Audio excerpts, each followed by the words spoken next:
3기 13강입니다. 선순위 가등기는 이렇게 요리하자. 뭐 가등기가 말이죠. 음식도 하는데 뭘 요리를 합니까? 그러니까 일단 여기 우리가 이제 권리 분석 쉽게 하는 방법에서 보면요. 우리 지난 방송에서는 이제 전세권에 대해서 말씀드렸잖아요. 그죠? 이번에 또 이제 가등기에 대해서 말씀드렸는데 이게 한번 보니까 오늘 1시간으로 끝마치기에는 조금 부족적이 힘들 것 같아요. 그래서 아마도 모레 8월 16일까지 방송을 가등기에 대해서 말씀드려야 될 것입니다. 근데 또 이게 우리 그 과정의 생생경매죠. 2부에 보면요. 또 전세권 파트도 따로 있지만 가등기 파트도 따로 있습니다. 또 거기 가가지고 이제 가등기와 관련된 판례를 다 가미해가지고 보다 더 자세하게 말씀을 드리도록 할게요. 우선 먼저 지난 12강에서 이제 전세권에 대해서 말씀드렸는데 뭐 그 정도만 뭐 이해하시면요. 전세권 물건에 대해서 물건 골라가지고 입찰하시는데 전혀 문제 없어요. 너무 막 저 앞뒤 지는 마십시오. 요즘 또 이제 부동산 뉴스를 보시니까 이제 부동산 시장이 분위기가 조금 따뜻해지는 듯한 것 같습니다. 그렇다 해가지고 뭐 전국적으로 다 이렇게 따뜻한 건 아니고요. 그죠? 그래서 일단 지역에 따라서 틀리기 때문에 따라서 내가 투자하는 그 지역이 과연 이게 열기가 따뜻한지 안 한지 그에 대해서 본인들이 스스로 판단하셔야 될 거 아닙니까? 하신 상태에서 분석하셔가지고 그냥 들어가세요. 그죠? 그냥 들어가시라니까. 그래서 그러시면 됩니다. 일단 오늘은 보니까 가등기에 대해서 말씀을 드리는데요. 잠깐 죄송합니다. 이게 화면을 왔다 갔다 해가지고요. 자, 자료를 제가 자료 화면으로 이동을 하도록 하겠습니다. 네, 화면 정리를 좀 하고요. 조금만 조정하겠습니다. 네, 다 이제 네 됐습니다. 오늘은 보니까 이제 저희 13강이지요. 13강에서 8월 14일이고 월요일입니다. 8월달도 벌써 이제 중순으로 접어들었습니다. 시간 참 빨리 지나가죠. 정신 번쩍 차리셔야 됩니다. 하면 또 올 12월달이라니까요. 12월달에서 이제 캐롤송이 아마 드릴 겁니다. 참 이게 하루하루가 정말로 참 총알같이 지나가는 것 같습니다.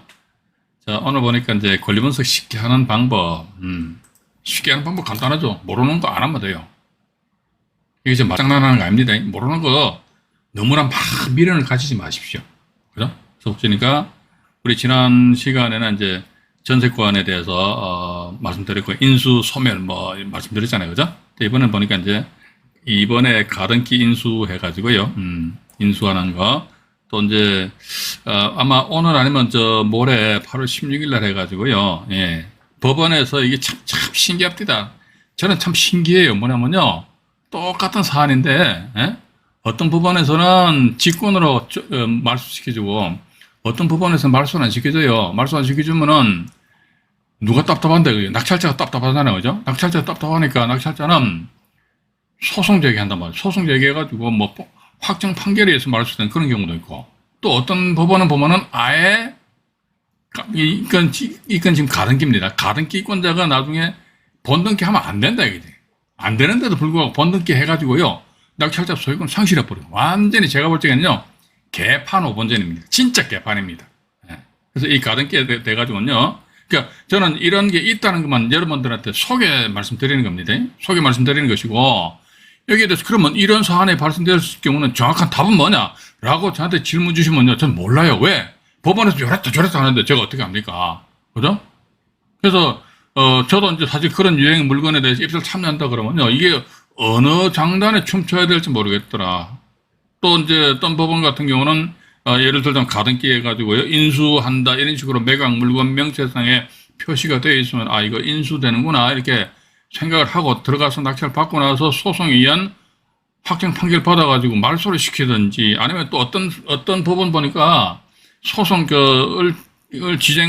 낙찰자 소송 진행했거든요. 낙찰자 소송을 진행을 하였는데 나중에 보니까 화해 조정에 해가지고요. 가등기 뭐 말소가 되고 이런 거 왔다 갔다 해요. 중요한 것은 뭐냐면요. 어떤 권리가 한번 말소 죽는다 그러면 영원히 끝까지 100% 퍼펙트하게 다 끝까지 밀어붙여야 될 거 아닙니까? 죽어야 될 거 아닙니까? 그런데, 아니야. 말소 되는데 말소 안 되고, 말소 안 됩니다. 말소 안 되고, 말소가 된다. 그런, 뭐, 어떻게? 말소가 안 되고, 이게 본등기 함으로 인해가지고, 낙찰자가 소유권을 상실해버리고, 이런 게 왔다 갔다 한단 말이죠. 그죠? 예. 그렇기 때문에 우리는 이런 게를 있다는 것은 이제 우리가 좀 인지를 하시고, 방송을 차근차근 들어보시면 되실 것 같습니다. 자, 이제 가등기 개괄 이렇게 나와 있는데, 전체를 다 펼쳐놓고 말씀드릴게요. 가등기는요, 이것도 아마 2부, 생생경매 2부 방송에서 보다 더, 자세하게 말씀드릴게요. 편집 영상 2부가 아닙니다. 그래서 보니까, 이 가등기 개괄에 대해서는요, 여기서 개략적으로 말씀드릴게요. 이게 있잖아요. 선순위 가등기가 설정돼, 당연히 조심해야지. 선순위는 뭡니까? 최선순위입니다. 맨 앞에 가등기 돼 있는 거예요, 가등기. 예. 그런데 보니까 가등기 이후에, 가등기 이전에 말이야, 무슨 뭐 저당권이나 이런 권리가 되어 있다. 그럼 이 가등기는 뭡니까? 후순위 가등기잖아요, 그죠? 이거 신경 쓸 필요가 없죠. 아니죠. 이런 것도 신경 써야지. 왜? 저당권자가, 아니면 다른 제3자가 경매 신청하였다. 이랬을 적에, 이걸 말소시켜버린다. 뭐야, 가등기가 갑자기 소멸되는 가등기인데, 이게 인수가 되는 그런 가등기를 돌변해버리잖아요, 그죠? 그래서 우리는 항상 이게, 이런 권리가, 경매 당시에는 소멸되는 그런 권리였는데, 내 낙찰받고 나서 보니까, 이거 갑자기 이게 없어져 버렸다. 이게 없어지는 종기는 언제까지입니까? 낙찰자 대금 납부할 때까지잖아요, 그죠? 내가 낙찰 받았어요. 그러면, 오늘 낙찰 받았다 해가지고 막바로 내일 대금 납부하는 게 아니잖아요. 통상적으로 오늘 낙찰 받게 되면요, 한 달 반 후에 대금 납부하라고 대금 지급 기한을 법원에서 이제 정해주거든요. 그런데 대금 납부하기 전에 이게 이런 식으로 뿅뿅 없어져 버린단 말이죠. 없어지게 되면 갑자기 이게 낙찰자가 인수하는 그런 상황이 될 수도 있다는 것이죠. 따라서 이런 게 이게 항상 우리는 이게 이런 대의변제 안에 또 말씀드릴게요. 경매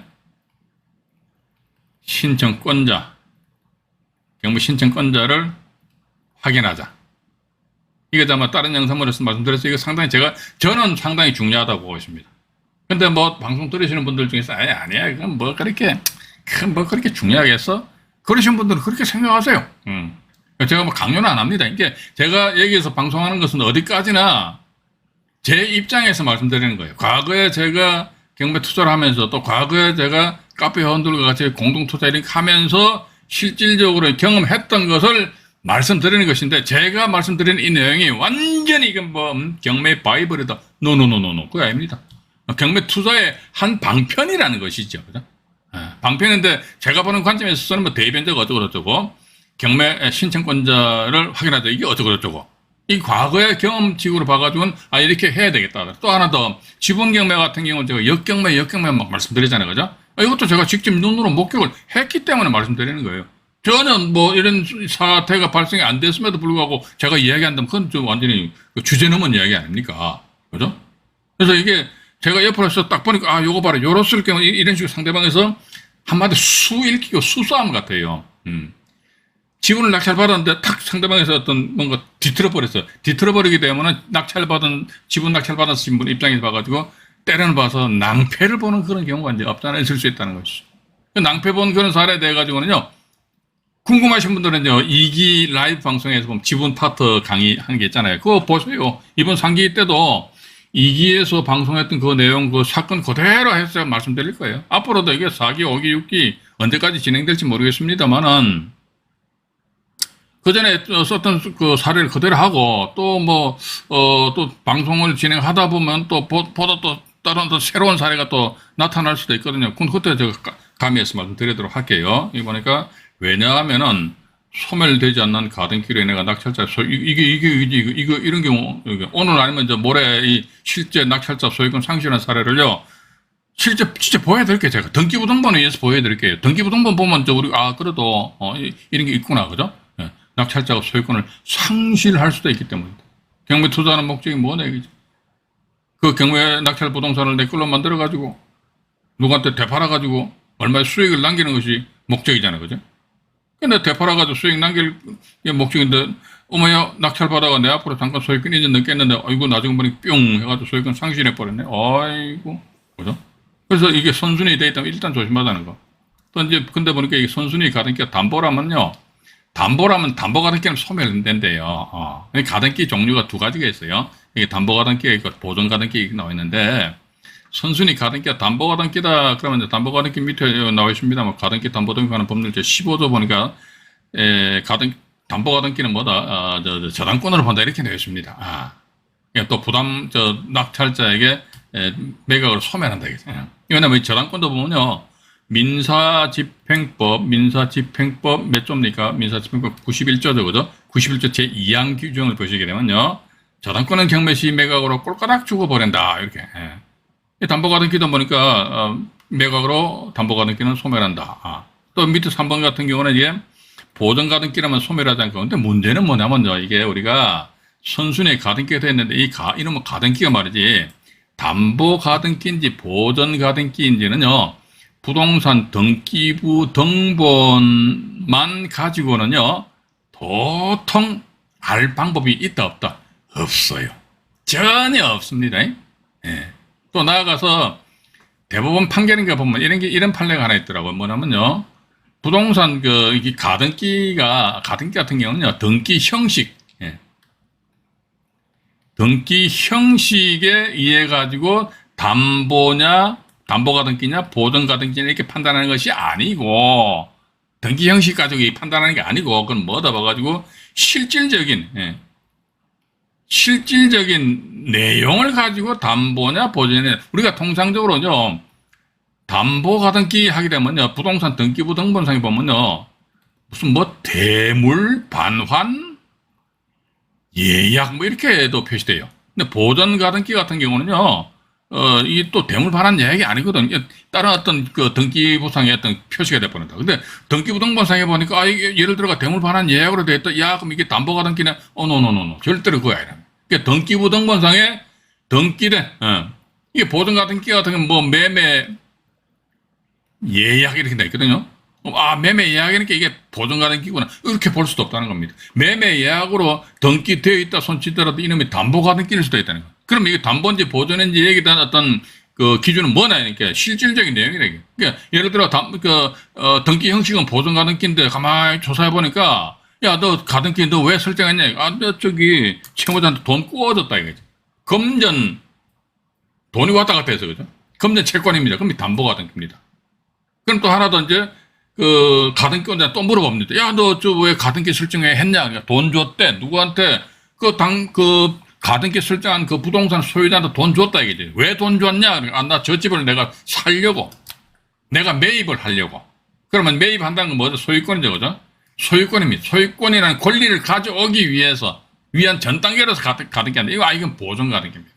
이게 보니까 이런 등기 형식만 가지고 도통 알 방법이 없다. 그래서 아마 우리가 선순위 가등기에 되어 있을 경우에는 건드려야 될 거, 건드려서는 안 될 거, 여기에 대해서 아마 제가 언급을 분명히 해드리도록 하겠다는 것입니다. 가등기 계획을 나와 있고요. 그 다음에 두 번째 보니까 가등기 인수 또는 소멸 나와 있죠. 조금 전에 말씀 안 드렸습니까? 담보가등기는 어떻게 무조건 조건이 없어요.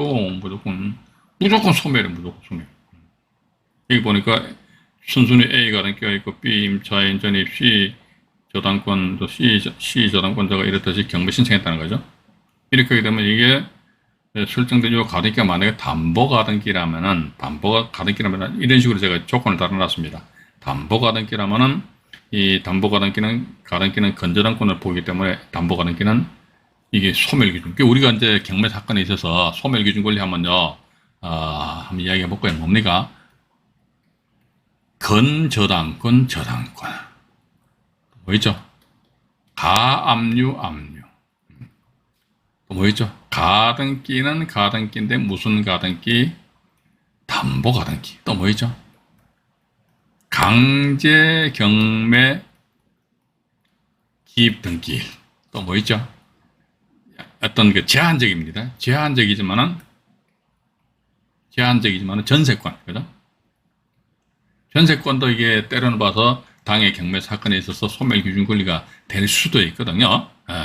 근데 여기서는 지금 제가 분명히 A 가등기가 담보 가등기라면 요놈이 말해서 소멸 기준 권리라 이거죠. 그죠? 근데 우리는 실제 등기부등본을 보게 되면요. 제가 조금 전에 말씀드렸습니다만, 등기부등본 딱 보니까, 아, 이게 선순위 가등기돼 있네?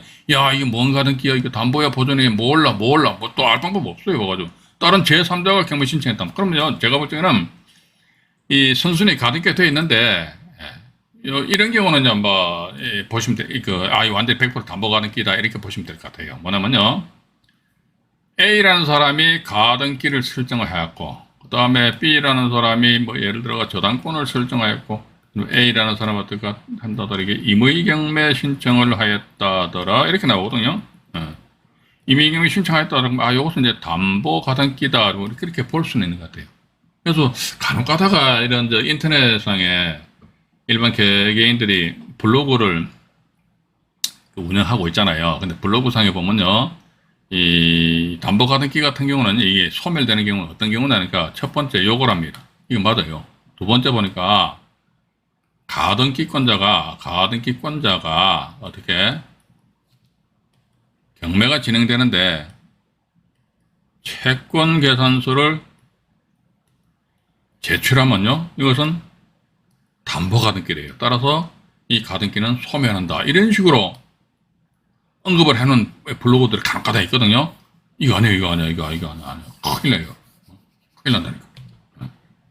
이건 아마 제가 제 방송 들어보신 분들은 잘 아실 겁니다. 이 사건이 매번 사건 사례가 똑같으니까, 이렇게 똑같은 얘기 하는 수밖에 없어요. 자, 어떤 거냐니까, 이게 부산에서 있었던 사건이라고 그죠? 그죠? 부산에서 있었던 사건인데, 이게 앞에 보니까, A라는 사람이 가등기를 했어요, 가등기. B라는 사람이 저당권을 설정했더라고. 그 다음 B라는 사람이 임의경매 신청했습니다. 임의경매 신청하니까 이 사람이 법원에다가 채권 계산서를 제출했어요. 채권 계산 제출하니까 C라는 사람이 이거 봐라. 이 사람이 채권 계산 제출했네. 그럼 담보 가등기겠네. 그럼 A가 말소 소멸 기준 걸리게 되겠네. 그래서 C가 딱 들어가서 빡 해서 낙찰을 받아버렸습니다. 낙찰 받으니까 법원에서는 말이지요. 첫째 이 사람이 채권 계산서를 제출하니까 그대로 받아주었어요.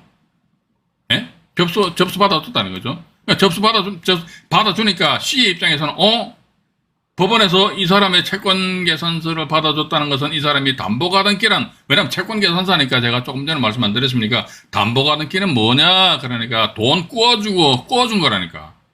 돈 꾸어줬다. 검된 채권입니다. 그랬다면 채권 계산 제출했다 그러니까 C 입장에서는 착각을 할 수밖에 없단 말이죠.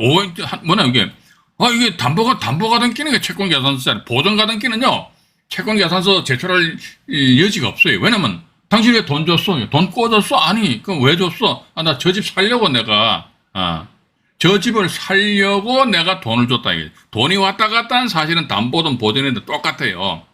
근데 색깔이 틀려. 담보 가등기는 검전 채권이야. 보존 가등기는 소유권이라는 권리를 길이 보존하기 위한 가등기다. 그죠? 근데 그런 보존 가등기가 최선순위로 떡하니, 이렇듯이 말이죠.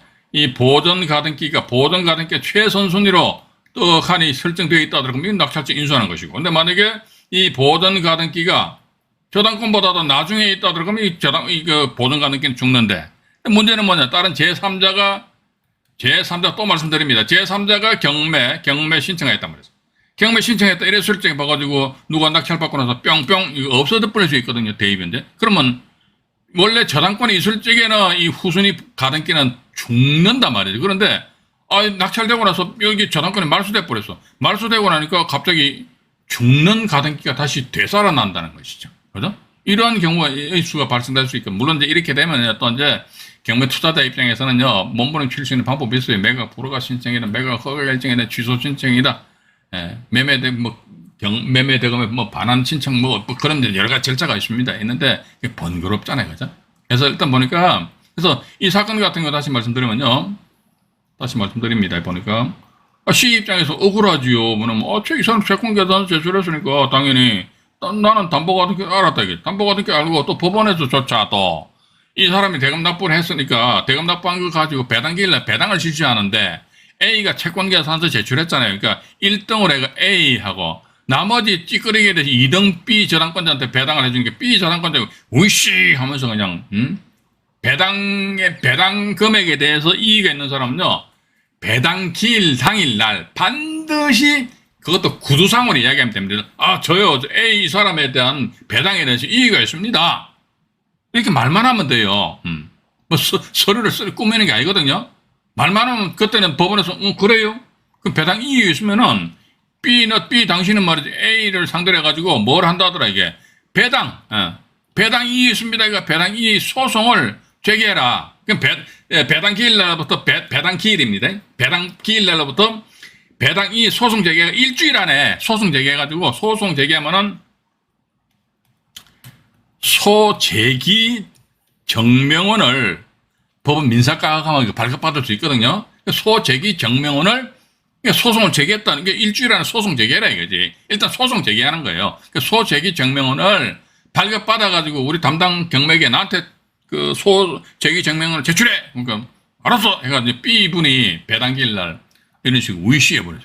왜 우이시했냐면 B가 말이죠. A 이 사람의 가등기 내막을 좀 알았던 모양입니다. 왜냐면 이게 이 사람이 왜 가등기를 했냐. 아파트를 최초 분양받았다. 수분양자입니다. 최초 분양받았는데 계약금 넣고 중도금까지 넣었는데 아파트 진입로 문제가 해결 안 돼가지고 잔금을 지급을 못한 상태에서 건설회사에서도 이걸 말이죠. 다른 사람한테 또 이중을 팔아먹을까봐 그걸 빡 방지하기 위해서 가등기 했다. 그럼 이게 무슨 담보 가등기냐. 돈 구워준 게, 그러니까 이 A라는 사람은 말이지 건설회사에다 돈 구워준 게 아니지 않느냐. 맞잖아요. 그죠? 돈을 준 목적이 뭐냐. 그러니까 내가 계약금하고 중도금하고 잔금까지 다 집어넣고 다음에 예를 들어 101호든 101호에 대한 소유권을 내가 소유권이라는 권리를 가져오기 위해서 돈 준 거란 말이죠. 그럼 이게 담보가 아닌 보존가등기란 말이지. 맞잖아요. 그죠? 아, 이게 보존가등기란 말이야. 보존가등기인데 보니까, 이야, 이거 보니까 B 저당권보다 먼저 앞서 있네. 이게 대법원까지 올라갔어요. 이 사건 판결 내용에 대해서는요, 제가 우리 그 생생경매 2부 강의할 적에 말씀드리고, 또 아마 이게 좀, 성질 급하신 분들은 말이죠. 우리 2기 라이브 방송이 있어요. 거기에서 그 가등기 파트 영상을 보시면 나와 있거든요. 그래서 그 이분 입장에 보고 대법원까지 올라갔습니다. A와 B가 싸움했어요. 올라간다 보니까 결국은 봐도 대법원에서는 이 사람 한 번 보존 가등기는 한 번 영원한 보존 가등기야 라고 판사님들 이야기는 안 했겠지만 그래도 이게 보존은 보존이요 산은 산이요 물은 물입니다. 보존은 보존이요 담보는 담보입니다. 그래서 보니까 이게 보존이네. 그럼 A 입장에서 답답다 안 답답하잖아요. 왜냐면 B 저당권보다 지가 먼저 앞에 설정되어 있으니까 이것은 안 죽는 거야. 말소 안 되고 소멸 안 되잖아요. 근데 누가 답답하냐? C 이 사람 답답하다는 게 C 이 사람. 근데 제가 볼 때는 이 사건은요 조금 냄새가 나는 것 같아. 왜냐면요 A가 가등기 설정하고 나서 말이죠. B가 며칠 상간으로 저당권 설정했더라고. 우리가 상식적으로 생각을 해보자고. 예를 들어 제가 B라 그러면요. 누가 이 사람한테 돈을 구워줬을 거 아닙니까? 근데 돈을 구워주는데 말이지 A 앞으로 소유권 이전도 안 됐어요. 그러면 B는 뭐다 이게 건설회사에 돈을 구워줬는지 모르겠어요. 이게 냄새가 나는 거야 이게 제가 볼 때는. 이게 어쨌든 봐가지고 A가 자기 앞으로 가등기를 해놨으니까 소유권이 A가 아니잖아요. 이거는 아직까지 이게 건설회사 명의로 소유권 돼 있다고. 근데 그럼 B가 말이지 건설회사에 돈을 구워주는데 이 당의 부동산에 보니까 앞선 가등기가 있네? 그럼 이 B 입장에서 이 가등기가 담보 가등기인지 보존 가등기인지 여기에 대한 조사를 해야 됩니까? 안 해야 됩니까? 당연히 해야 되지. 안 하면 B가 완전히 바보 멍텅거리지. 그런데 며칠 상관을 해가지고요. 가등기 하고 나서 며칠 있다가 이게 B 저당권자 저당권 설정했더라고. 그러고 나서 이 사람이 임의경매 신청하는 것도 최 한 달인가 두 달도 안 됐어요. 금방 막 속전속결 그냥. 그래서 야, 이건 뭔가 좀 냄새가 나는 것 같다. 이런 느낌을 이제 받았습니다. 그런데 어쨌든 C 입장에서 봐가지고요. 냄새가 난다 하더라도 이게 가등기가, 이게 냄새나는 가등기라는 것은 C 입장에서 나는 입장을 못 한다면 그거 어떻게 됩니까? 그럼 C는 완전 폐되는 것밖에 돼 있습니까? 그죠?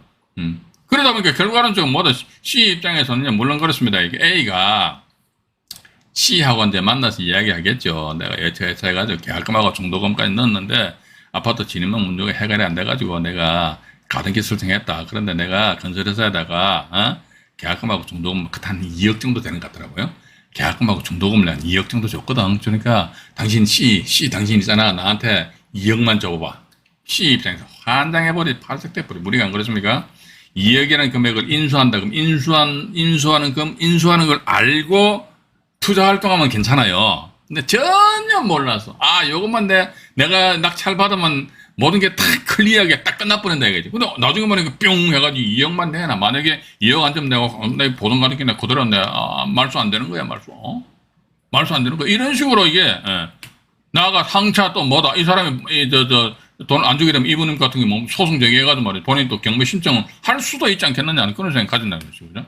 그래서 지금 제가 왜 이번에 가등기권자가 채권 계산 제출했죠. 그죠? 제출하면 담보 가등기를 받아서 소멸한다. 라는 그런 내용이 지금 인터넷상에 보면 간혹가다 블로그에 걸린다니까요. 이거 저는 참 그렇더라고요. 봐가지고 이게 모르면 쓰면 안 되는데 또 어떤 블로그는 보면 말이죠. 전세권이 말소 소멸 기준권리가 또 두 가지가 있대요. 그러니까 토지 건물 전부에 대해서 전세권의 효력이 미치는 상태에서 선순위를 설정되면서 그 사람이 임의경매 신청한 경우 그건 맞아요.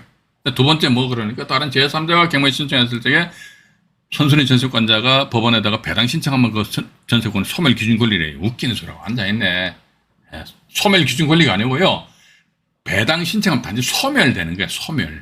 소멸과 소멸 기준 권리라는 이 단어 자체가 틀리잖아요. 소멸은 뭡니까? 지가 지 혼자 죽는 거야. 소멸 기준 권리 뭐냐? 지가 소멸 기준이 된다니까. 그죠? 그래서 일단, 제가 보는 관점에서는 일부 인터넷상의 블로그에 보는 게 조금, 이거 좀, 뭐가 잘못됐다라는 거 눈에 보여요. 보이는데 그 양반들은 자기네들 어디서 뺏겼는지 모르겠지만, 뺏겼겠지 뭐. 그죠? 뺏겼는지 모르겠지만, 그걸 또 보고 누가 참조해가지고 투자했다가 마이너스 보면 저랑 관계 있다 없다 관계 없다는 거죠. 그렇기 때문에 제가 볼 때는 열심히 하여튼 열공하시는 수밖에 달리 방법이 없지 않느냐 하는 그런 말씀을 드려보고 싶다는 것입니다. 자, 보니까 담보가등기는 일단 무조건 소환한다. 이게 조건이 담보가등기라는 전제입니다. 담보가등기. 담보가등기는 전제에서 이게 소멸하는 것이지. 그럼 여러분들 이렇게 생각하십시오. 최선순위 가등기 되어 있네. 최선순위 가등기 되어 있다 그러면요. 최선순위 가등기가 되어 있는 가등기 A인데 이 사람이 임의경매 신청하였다. 이건 제가 볼 때는 99.99999% 아마 이게 담보가등기다 저는 이렇게 봅니다. 왜냐면요, 가등기권자가 임의경매 신청했다는 것은요, 법원에다가 이 사람이 임의경매 신청할 거 아닙니까? 그러면 법원에서 당신 가등기권자인데 뭔 근거로 경매 신청하는 거야? 나 돈 꿔줬지. 그 가등기 설정 계약서 있거든요. 얼마 꿔준 거 딱 나와 있잖아. 그래. 그럼 나 담보가등기잖아. 알았어. 이렇게 합니다. 이런 경우는 우리가 마음 놓고 입찰 들어가서 낙찰 받아줘도 되는데, 그렇지 않고 다른 제3자가 경매 신청했는데, 조금 전에 말씀드렸죠. 제3자가 경매 신청하였는데 보니까, 담보가등기권자가 채권계산서를 제출한다. 이게 또 그래. 채권계산서 제출했다니까. 아까 부산권 같은 경우 말이죠. 채권계산서를 제출했던 법원에서 말이지. 그걸 제대로 심사해야 될 거 아닙니까? 그거 심사도 안 하는 거야. 그것도 개판이죠. 완전. 맞잖아요. 그죠? 그러니까 채권계산 제출하니까 그냥 받아준 거야. 받아줘가지고 그냥 또 배당표도 상에도 일단 그 사람한테 보존가등기임에도 불구하고 담보가등기인 것처럼 해가지고 1순위로 배당표를 작성하는 게 결국은 누가 피해를 보나요? 누가 피해 봅니까? 우리 경매인들이잖아요. 그죠? 저는 그런 거 딱 벌점마다 진짜 머리에서 서팀이 팍팍팍 나옵니다. 그러면 안 되는 거야, 봐가지고. 그죠? 일단 그렇게 이해하시고요. 그 다음에 또 두 번째는 보니까 이제 선순위 보존 가등기는 무조건 인수. 조건이 없습니다. 무조건 인수야. 무조건. 보시니까 역시 마찬가지 A 가등기, B 전입, C 건전한권, C 건전한권자가 경매 신청했다. 그렇다면 이 사람 바보 뭉뚱그리지. 왜냐면요. 지보다 앞에 임차인도 있고 앞에 가등기가 있는데 이 가등기가 뭔 가등기다. 이게 만약에 보존 가등기다. 라는 사실관계를 지가 조사를 안 해본 상태에서 돈을 빌려줬다.